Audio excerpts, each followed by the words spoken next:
গত বৃহস্পতিবার ভোর রাতে একজন কর্তব্যরত মহিলা চিকিৎসকের ধর্ষণ করে খুন। ঘটনাটি ঘটে কলকাতা আরজিকর হাসপাতালে বলেই জানা যায়। দ্বিতীয় বর্ষের ছাত্রী মৌমিতা দেবনাথ চেস্ট ডিপার্টমেন্টের পোস্ট গ্র্যাজুয়েট ট্রেনিং ছিলেন বলেই উল্লেখ।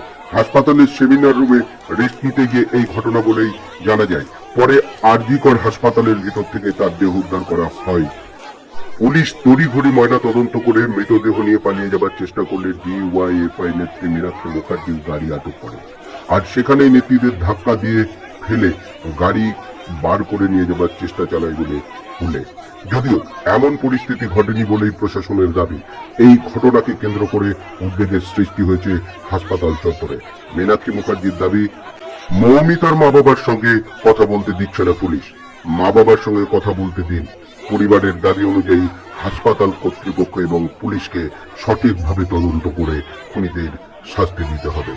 একজন মহিলা চিকিৎসকের এই অঘটন মেনে নিতে পারছে না সাধারণ মানুষও।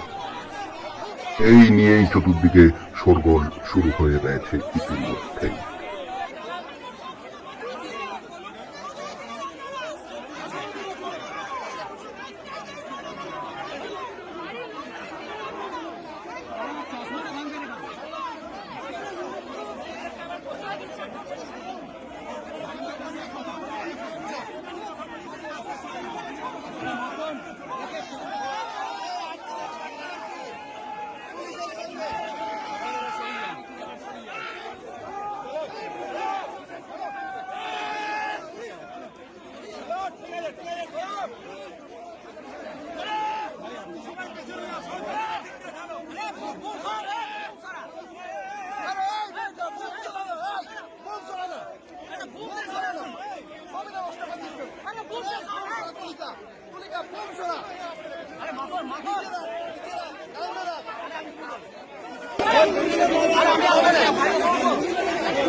দেখছেন সাশ্রয় টিভি, সবার জন্য সব সময়।